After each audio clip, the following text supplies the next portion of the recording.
Hello student, मैं सुनील मेहरा पारस education institute की तरफ से नेक्स्ट अपनी क्लास के हम डिस्कस करेंगे आज।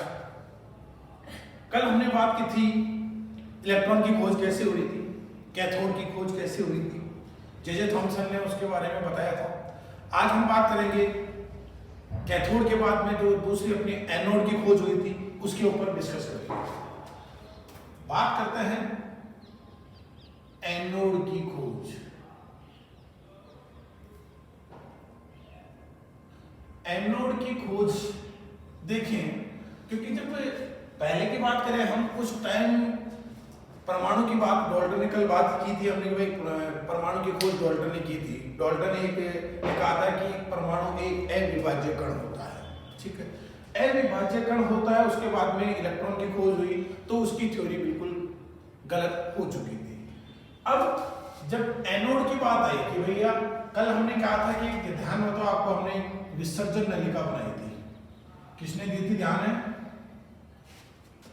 वो दी थी माइकल फेराडे का एक्सपेरिमेंट था, अगर पता है तो आपको, कल हमने डिस्कस किया था जिसके ऊपर। तो माइकल फेराडे का वही एक्सपेरिमेंट है, कोई चेंज नहीं है, बस क्या परिवर्तन किया हम वो बात करेंगे। माइकल फेराडे ने के एक्सपेरिमेंट को आगे बढ़ाते हुए जे थॉमसन ने उसके ऊपर काम किया था। कैसे किया था यह आपको कल हमने बात की थी। ये ऋणावेशित होता है, ये धनावेशित होता है, इसको हम कैथोड कहते हैं, इसको कैथोड कहते हैं, इसको एनोड कहते हैं। समझे? ये आपको पता ही है क्या थी, विसर्जन नलिका, डिस्चार्जिंग ट्यूब, विसर्जन नलिका, ठीक है। यहां पे हमारे पास है ये कि उच्च विभव जो लगभग पता है आपको कितना था, 10,000 वोल्ट के बराबर माना जाता था, ठीक है। ये 10,000 वोल्ट हो गया। इसके अलावा हमने यहाँ पे एक निर्वात पंप लगाया था, ध्यान में, तो निर्वात पंप था ये। अब देखो, हमने पहले बात की थी कैथोड किरणों की जो खोज की थी उसके ऊपर हमने बात की थी। उसमें क्या था, देखो यहां हमने जो दाब था हमारा, वो दाब उसमें तो था 0.01 mm। अब ये दाब, अगर मैं दाब को थोड़ा सा बढ़ा दूं, क्या होगा भैया, दाब को बढ़ा देंगे, यानी 0.001 mm से बढ़ाकर हम कह देते हैं, इसको बढ़ाकर 10 की घात -1 mm पर Hg। अगर मैं इस डिस्चार्जिंग जो नलिका है, हमारी ट्यूब है, इसका अगर मैं दाब 10 की घात -1 mm पर Hg कर दूं तो क्या होगा भैया, यहाँ पे कुछ न कुछ गैस आती है, यानी दाब बढ़ेगा। इसका मतलब क्या होगा, यहाँ पे गैस के कण आ गए, ये देखो ऐसे, ये गैस के कण आ जाते हैं यहाँ पे, समझना इसको, ये गैस के कण आ गए, ठीक है। अब जब गैस के अणु, भाई पूरे में गैस के अणु आ गए, अब हुआ क्या, जैसे ही मैंने विभव लगाया, विभव लगाया तो वही बात पहले की तरह, यहां से क्या हुआ, कैथोड किरणों की उत्सर्जन हुआ। जो हमने बात की थी कैथोड किरणें, इन कैथोड किरणों का उत्सर्जन हुआ। तो हुआ क्या, देखो कि ये कैथोड किरणें जब इस गैस के अणु से टकराती है, जब टकराती है गैस के अणु, तो गैस का अणु मुक्त अवस्था में रहता है, तो यहां से क्या हुआ, इससे इलेक्ट्रॉन का उत्सर्जन हुआ और पीछे बच गया धनावेशित। इसी तरह इस गैस के अणु से इलेक्ट्रॉन का उत्सर्जन हुआ और पीछे बच गया धनावेशित। इसी तरह इसी गैस में इलेक्ट्रॉन निकले, ये धनावेशित, यहां से इलेक्ट्रॉन निकले, ये धनावेशित, यहां से इलेक्ट्रॉन निकले, ये धनावेशित, यहां से इलेक्ट्रॉन निकले, ये धनावेशित। यानी कैथोड किरणें इनसे टकराती है तो ये इनका निष्कर्षण करता है। तो बात आई समझ में? हुआ क्या, ये कैथोड किरणें जैसे इनसे टकराती है तो इलेक्ट्रॉन तो वापस किधर जाएंगे, इस धनावेशित प्लेट की ओर, और जो ये धनावेशित है ये कहां जाएंगे, इस वापस इस ऋण आवेशित प्लेट की ओर, धनावेशित। इस धनावेशित कण को हमने कहा था एनोड किरणें, एनोड किरणें कहा था। ध्यान रखना कि एनोड किरणें, इन एनोड किरणों की बात करें हम, ये होती है एनोड।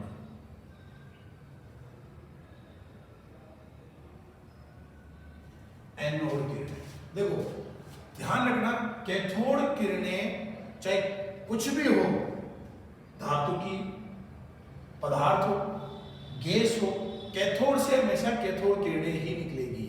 चाहे हम कोई भी पदार्थ ले लें, कोई भी गैस ले लें इस विसर्जन नलिका में, यहाँ पे हमेशा इस कैथोड किरणें तो निकलेगी। अब इनका पता कैसे चला? वही बात जैसे हमने यहाँ पे जिंक सल्फाइड की एक प्रतिदीप्ति पदार्थ, जिंक सल्फाइड की एक परत लगाई थी, वैसे इधर भी एक प्रतिदीप्ति पदार्थ की परत लगाई। ठीक है, ये जो प्रतिदीप्ति पदार्थ है, प्रतिदीप्ति पदार्थ जो क्या था, जिंक सल्फाइड, उसके ऊपर लगभग हल्के पीले रंग के धब्बे मिले थे। उससे ये पता चल गया, साथ के साथ वही इधर हमने जो छोटे छोटे चित्र किए, तो यहाँ भी हमने क्या करा, छोटे छोटे चित्र कर दिए इसके ऊपर।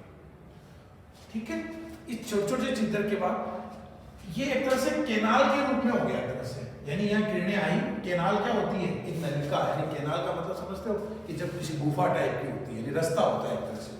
तो ये किरणें, धनावेशी जो किरणें थी, वो इस केनाल से होते हुए इस प्रतिदीप्ति पदार्थ के ऊपर आकर धब्बे का प्रदर्शित किया। इसलिए इन एनोड किरणों को केनाल किरणें भी कहते हैं, केनाल किरणें भी कही जाती है। समझे? तो देखो, कैथोड और एनोड में क्या फर्क है? हमने कहा कैथोड किरणों की खोज हुई, ठीक है, फिर हमने कहा एनोड किरणों की बात हुई। तो वही बात है कि जैसे कैथोड से कैथोड किरणें निकल रही है, तो क्या एनोड से एनोड किरणें निकलती है? नहीं निकलती, ये ध्यान रखना है। नाम दिया गया था, हमको पता है कैथोड से निकली थी, इसलिए इसका नाम दे दिया था कैथोड किरणें, परंतु एनोड से एनोड किरणें नहीं निकलती। अब हम बात करते हैं एनोड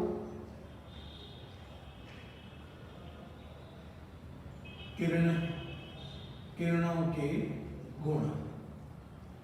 अगर मैं गुणों की बात करूं इनका, तो सबसे पहला गुण की बात करें। देखो समय ना, बहुत अच्छा टॉपिक है। इसमें क्या होता है, हमने कहा कि एनोड किरणों की धनावेशित होती है, क्योंकि ये ऋणावेशित की ओर गति करती है। तो इस आधार पर जैसे कैथोड किरणें ऋणावेशित होती है, वैसे ही एनोड किरणें क्या होती है भैया? धन आवेशित होती है, धन आवेशित होती है। ये धनावेशित किरणें के रूप में होती है, क्योंकि यहां से किधर वो गति कर रही है? ऋणावेशित की तरफ। दूसरी, अब गैस किरण मुक्त अवस्था में जैसे कैथोड किरणें सीधी रेखा में गति करती है, तो एनोड किरणों की। अब देखो यहाँ एक इंपॉर्टेंट बात है, जब कैथोड किरणें उत्सर्जित कहां से होती है भैया? कैथोड किरणें उत्सर्जित होती है कैथोड इलेक्ट्रोड से, यहां से। जबकि एनोड किरणें क्या एनोड से उत्सर्जित हो रही है? नहीं हो रही।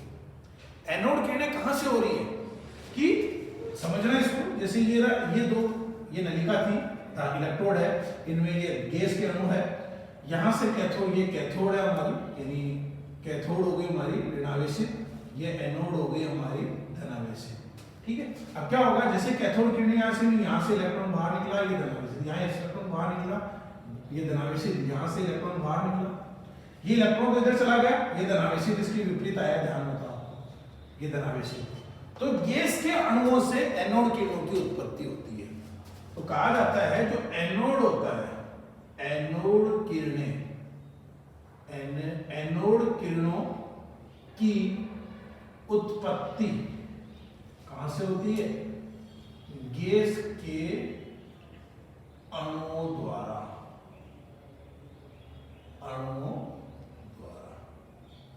होती है। ये इंपॉर्टेंट बात है, यानी ये पूछा जाता है कि भैया एनोड की उत्पत्ति कहां से होती है? गैस के अणुओं से, क्योंकि ये गैस के अणु बढ़ते हैं। क्लियर? चलो जब गैस के अणुओं से, क्योंकि कैथोड किरणें एक तरह से आयनीकृत होती है, यानी ये किसी भी गैस के अणु से टकराएगी तो गैस के अणु से एक इलेक्ट्रॉन निकलेगा, इलेक्ट्रॉन तो चला गया वापस धनावेश की तरफ और वापस जो पीछे धनावेश बचा वो वापस आ गया एनोड की तरफ, यानी केनाल किरणों के रूप में वो कार्य करता है। क्लियर? अब देखो हम बात करते हैं कि भाई केनोड की गैस क्या होगी। अब तीसरा हुआ क्या गोल्ड स्टील था, इसमें आया था गोल्ड स्टील, वैसे तो रदरफोर्ड के रूप में दिया था, एक था गोल्ड स्टील। गोल्ड स्टील ने क्या करा था, इसमें इन्होंने क्या करा, इसके अंदर जो गैस भरी गई थी, अभी हमने कहा 10⁻⁻1 करना, इस गैस में इन्होंने क्या करा, जैसे समझना इसको कि इस गैस को हमने क्या करा कि ये वही बात है इस चीज की मैं यहां देख रहा हूं, देखो ये इलेक्ट्रोड हो गई, ये गैस के अणु हो गई, ये गैस यहाँ कैथोड किरणें निकली, ये इलेक्ट्रॉन निकला, ये इलेक्ट्रॉन निकला, ये इलेक्ट्रॉन निकला, ये धनावेशित इधर मूव किया और ऋणावेशित इधर मूव किया, क्योंकि ये धनावेशित है, ये ऋणावेशित है। ये थी हमारी जानो तो आपको। तो देखो यहां जो गैस थी वहां उसने गैस ली हाइड्रोजन गैस, यानी कौन सी गैस ली, हाइड्रोजन गैस। हुआ क्या, ये सपोज करो ये गैस के अणु कौन से हो गए, हाइड्रोजन, गैस के अणु हो गए हाइड्रोजन। अब पता ही आपको भैया हाइड्रोजन के अगर अणु ले लेंगे इसमें तो क्या होगा, समझना, ये हाइड्रोजन है, हाइड्रोजन होता है H। हाइड्रोजन के वाहित इलेक्ट्रॉनिक विन्यास की बात करें तो 1s1 होता है, मतलब वाहितम कोश में एक इलेक्ट्रॉन होता है। मान लीजिए ये नाभिक है, ये इसकी कक्षा है वाहकम कक्षा, इस कक्षा में होता है एक इलेक्ट्रॉन। जैसे ही इस हाइड्रोजन के पर कैथोड किरणें आएंगी यहाँ, तो ये इलेक्ट्रॉन तो क्या होगा, उत्सर्जन हो गया। उत्सर्जन होने के बाद पीछे क्या बच जाएगा, केवल हाइड्रोजन का धन आयन, यानी H+।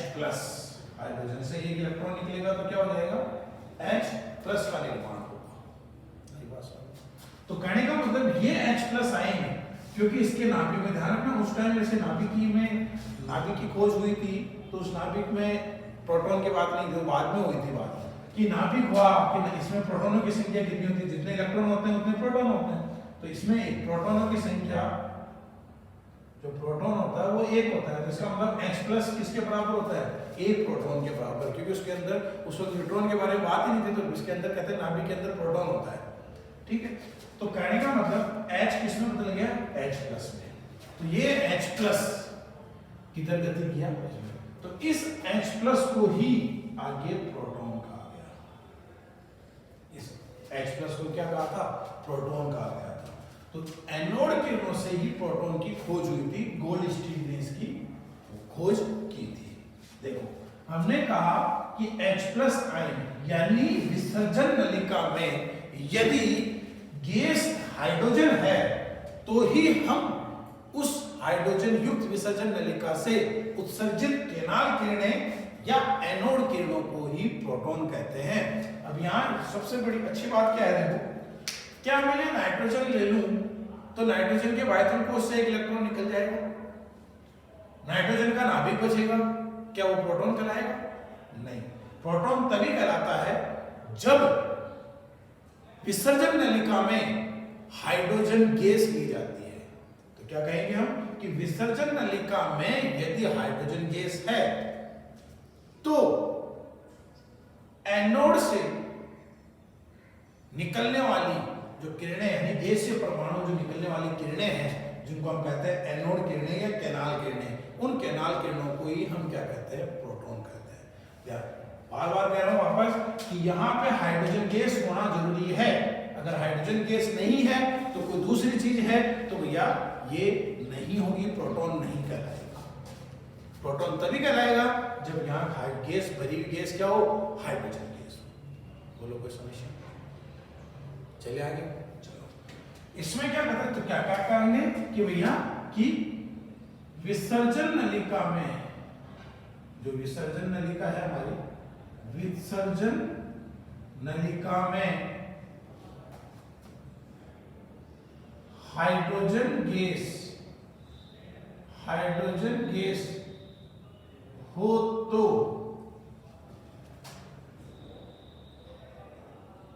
कैथोड पर आपतित होने वाली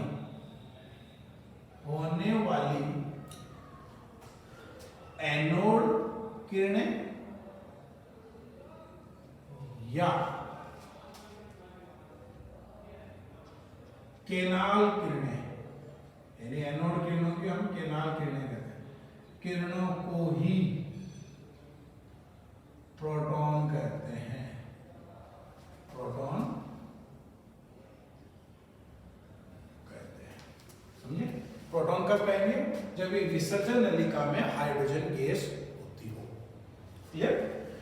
चौथी बात करें, सिंपल सी बात, इन्होंने वही वापस जैसे इलेक्ट्रॉन की बात करें, इलेक्ट्रॉन की खोज की थी, इलेक्ट्रॉन की खोज जे थॉमसन ने की थी, उसने भी जैसे इसमें क्या करा, इस पे आवेश की गणना की थी, क्योंकि परमाणु उदासीन होता है तो उस आधार पे ये कह दिया कि भैया ना जितने इलेक्ट्रॉन पर आवेश है उसके विपरीत आवेश इसके ऊपर पाया जाता है, तो उसी आधार पे कह दिया था कि जो प्रोटॉन होता है उस प्रोटॉन पर आवेश कितना होता है, तो प्रोटॉन पर आवेश जो होता है वो होता है +1.6 × 10⁻⁻19 कूलाम होता है। बोलो कोई प्रॉब्लम? तो इस तरह इस आवेश की गणना कर दी गई थी। ओके, तो आवेश की गणना हो गई, तो ये इलेक्ट्रॉन के आवेश के विपरीत माना गया था, इलेक्ट्रॉन के आवेश के विपरीत दिया गया था। इंपॉर्टेंट चीज यही आती है। तो यहां से जो क्वेश्चन बनते हैं हमारे, क्वेश्चन क्या बनते हैं कि भैया कि प्रोटॉन की खोज किसने की थी? गोल्डस्टीन ने प्रोटॉन की खोज की थी। ठीक है, क्योंकि अब कहीं कहीं बुक में ध्यान रखना रदरफोर्ड भी आता है, तो रदरफोर्ड ने भी कहा गया था, बहुत सारे बुक में लिखा हुआ कि रदरफोर्ड ने भी एनोड, तो ध्यान रखना यहाँ गोल्डस्टीन ने एनोड किरणें खोज की थी। एनोड किरणों के साथ साथ उसने उस हाइड्रोजन गैस भरकर फिर प्रोटॉन को दिया गया था। अगर देखो ज्यादातर बुक्स में, रेफरेंस बुक में आपको रदरफोर्ड मिलेगा, तो बट आपको रखना है क्या है, अगर आपको सिंपल सी के ध्यान रखना है गोल्डस्टीन को ही करना है, अगर दोनों आ जाए तो रदरफोर्ड को करना है, बाकी आपको करना क्या है, गोल्डस्टीन को ही बात करेंगे। बोलो, ये तो था प्रोटॉन इलेक्ट्रॉन का आवेश की गणना हो गई थी अपने पास। तो अपने पास अगर देखिए तो यहाँ पे सीधा सा आपको ध्यान रखना है, क्या ध्यान रखना है, प्रोटॉन की बात करें हम तो जैसे इलेक्ट्रॉन की खोज हुई थी वैसे प्रोटॉन की खोज हुई थी। प्रोटॉन की सबसे इंपॉर्टेंट वही बात है कि खोजकर्ता कौन थे भैया? खोजकर्ता था गोल्डस्टीन। दूसरी, इसके ऊपर आवेश कितना होता है? जो आवेश था वो +1.6 × 10⁻⁻19 कूलाम होता है, यह आपको ध्यान में रखना है। क्लियर? समझ में आया? तो कहने का मतलब एनोड किरणों की खोज की बात हो गई थी। अब देखो इलेक्ट्रॉन की खोज होगी, प्रोटॉन की खोज होगी, ठीक है, तो परमाणु के अंदर जो ये सब पार्टिकल है, उपकण है, इनकी खोज होते ही जो अपना डाल्टन है उसकी थ्योरी फेल हो गई थी, उसका सिद्धांत बिल्कुल फेल हो गया था। क्यों? क्योंकि भैया सिंपल सी बात है कि थ्योरी डाल्टन ये कहता है कि अविभाज्य कण है, अविभाज्य कण नहीं है, तो भैया फिर ये इलेक्ट्रॉन प्रोटॉन कहां से आ गए? तो इलेक्ट्रॉन प्रोटॉन के साथ खोज होने ही डाल्टन की थ्योरी बिल्कुल फेल हो गई थी। फिर आगे वापस अपने काम चालू हो गया कि भैया इलेक्ट्रॉन की खोज कैसे हुई, प्रोटॉन की खोज कैसे हुई, इलेक्ट्रॉन पर आवेश कितना होता है। तो अब आपके यहाँ पे जेट की बात करें तो उसके अंदर क्वेश्चन, मेन क्वेश्चन यही आता है कि भैया इलेक्ट्रॉन की खोज किसने की थी? वो हमने बात की थी जे थॉमसन। फिर प्रोटॉन की खोज किसने की थी? वो बात की थी गोल्डस्टीन ने। क्लियर? तो ये हमारे पास एनोड किरणों की खोज हो गई थी। क्लियर? चलें आगे। तो देखो सर, ये तो हमारे एनोड। क्वेश्चन बनता है कि भैया एनोड किरणों की उत्पत्ति कहां से होती है? तो ये ध्यान रखना आपको, एनोड किरणों की उत्पत्ति गैसीय अणु से होती है, जबकि कैथोड किरणों की उत्पत्ति कहां से होती है? कैथोड किरण से। क्लियर? चले आगे, चलो हटा दें इसके। ये हमारे पास ये होता है, एनोड किरणों की हो गई, कैथोड किरणों की हो गई। जब परमाणु की खोज हो गई तो फिर देखा कि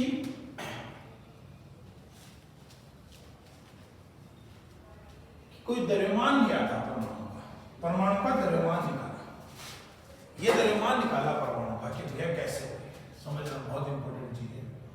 हुआ क्या कि रदरफोर्ड आया था, उस वक्त न्यूट्रॉन की खोज नहीं होती, रदरफोर्ड आया था। रदरफोर्ड ने क्या करा, देखो रदरफोर्ड का एक एक्सपेरिमेंट आया था अपने पास। रदरफोर्ड के एक्सपेरिमेंट उस टाइम ध्यान रखना, न्यूट्रॉन की खोज नहीं हुई थी, बीच में रदरफोर्ड ने किया। रदरफोर्ड ने क्या किया था, इसका एक प्रयोग है, क्वेश्चन प्रयोग ध्यान में रखना है, बस आपको क्वेश्चन क्या क्या बनता है उसका। रदरफोर्ड ने क्या करा, एक ऊर्जा अल्फा कण लिए थे, अल्फा कण।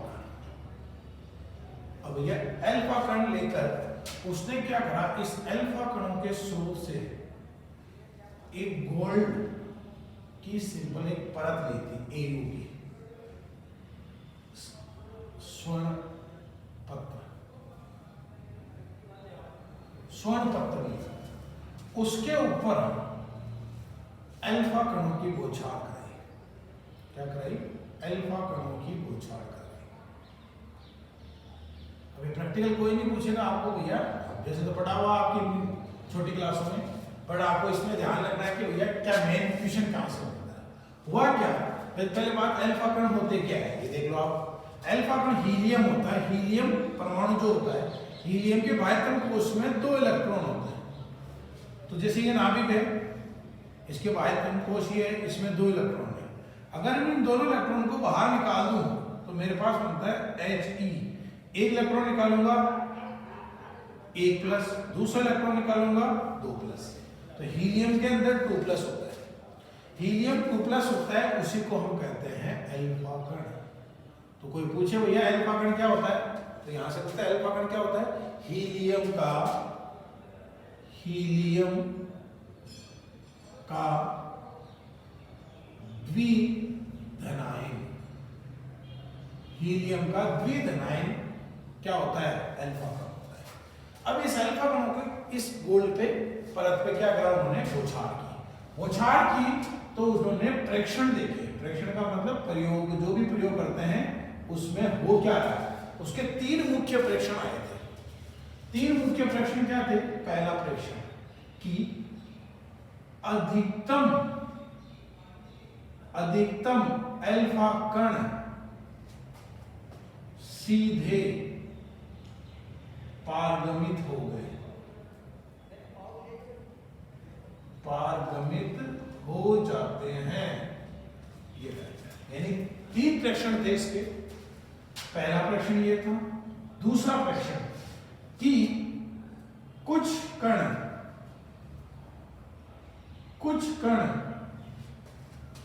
अपने मूल पद से विचलित हो जाते हैं, मूल पद से विचलित हो जाते हैं। और तीसरा प्रेक्षण कि लगभग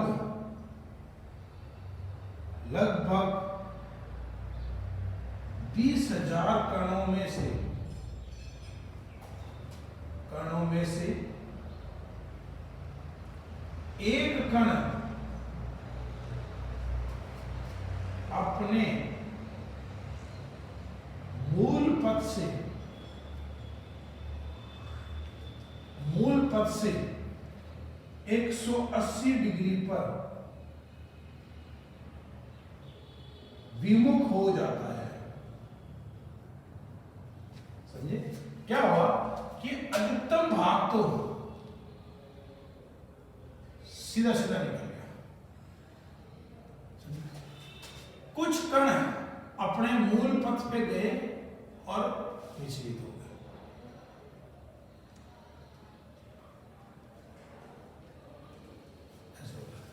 और कहा क्या कुछ एक कण ऐसा था जो यहां से गया, सीधा गया और वापस 180 डिग्री पे वापस आ गया। नहीं अब पता कैसे चला कि भैया हमें कैसे पता चला कि इलेक्ट्रॉन ऐसे है? तो उन्होंने क्या करा, एक तो इधर एक प्रतिदीप्ति पदार्थ, वही बात, जिंक सल्फाइड की परत लगाई और एक इधर एक परत लगाई,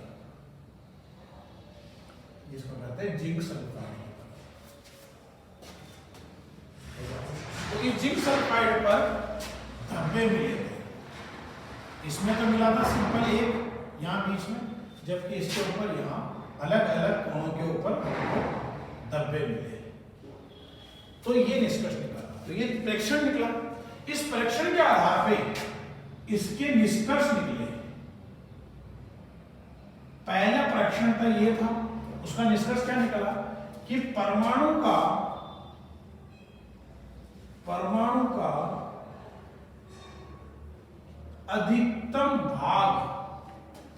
अधिकतम भाग खोखला होता है।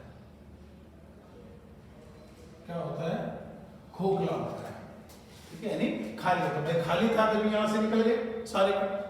दूसरा जो निष्कर्ष निकला था, प्रेक्षण निकला था, उसका निष्कर्ष क्या निकाला था कि इस परमाणु के अंदर मध्य में बीच में कुछ ऐसे कण थे, कुछ विपरीत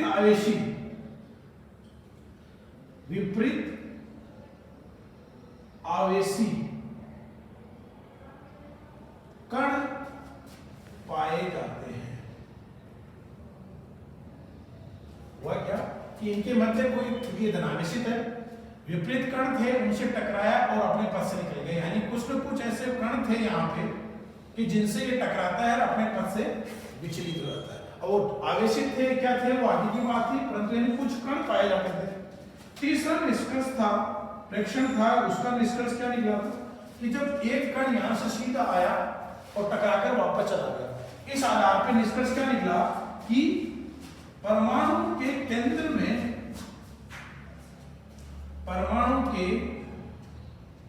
में एक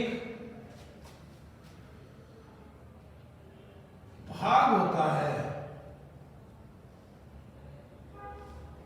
जो समान आवेशित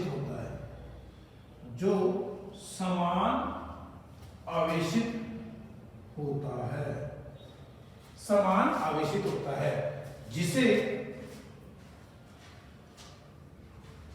नाभिक कहते हैं। क्या कहते हैं?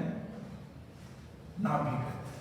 तो मुख्य रूप से अगर रदरफोर्ड की बात करें, अब इतनी थ्योरी पढ़ाने का मतलब क्या है अपने को, क्योंकि हमें ध्यान रखना चाहिए एक्सपेरिमेंट क्या किया। तो मुख्य रूप से अगर मैं बात करता हूं तो रदरफोर्ड जो है अपना, इस रदरफोर्ड से जो क्वेश्चन बनते हैं, सबसे पहला क्वेश्चन होता है कि जो कणों की बौछार की थी वो कण क्या थे। ध्यान रखना, अल्फा कण। और अल्फा कण आपको पता ही क्या होते हैं भैया, हीलियम के द्विधनायन होते हैं। दूसरा कण पूछते हैं कि जो प्रतिदीप्ति पदार्थ दिया था, वो प्रतिदीप्ति पदार्थ किसका होता है भैया? जिंक सल्फाइड का होता है। तीसरा कहते हैं नाभिक का, सबसे इंपॉर्टेंट। तो नाभिक की खोज किसने की थी भैया? ये क्वेश्चन आता है। नाभिक की खोज किसने की थी भैया? रदरफोर्ड ने की थी भैया, रदरफोर्ड ने। ये इंपॉर्टेंट बात है। इसके साथ इसकी बात करें नाभिक, उस नाभिक की अगर मैं त्रिज्या की बात करता हूं, वो 10 की घात -15 nm आती है, nm होती है। ठीक है, ये इंपॉर्टेंट चीज है इसके अंदर, तो वो आपको ध्यान में रखना है। नाभिक की खोज किसने की थी? रदरफोर्ड ने। और उसकी पर त्रिज्या कितनी होती है वो ध्यान रखना है। बाकी ये एक्सपेरिमेंट है आपके सामने, इस एक्सपेरिमेंट को ध्यान रखना है अपने, और बाकी ऐसा कुछ नहीं है। मेन इंपॉर्टेंट यही है। क्लियर? तो कहने का मतलब इलेक्ट्रॉन और प्रोटॉन की खोज हो गई थी, उस टाइम ध्यान रखना न्यूट्रॉन की खोज नहीं हुई थी, नाभिक की खोज हो गई थी हमारे पास। इलेक्ट्रॉन की खोज हो गई, प्रोटॉन की हो गई, उसके बाद में नाभिक की खोज हो गई। क्लियर? इस टॉपिक को पढ़ना, तो कोई समस्या हो तो कमेंट बॉक्स में जरूर अपने लिख के देना। आज के लिए इतना ही। नेक्स्ट क्लास में हम बात करेंगे न्यूट्रॉन की खोज। आज तक के लिए इतना ही। धन्यवाद, नमस्कार।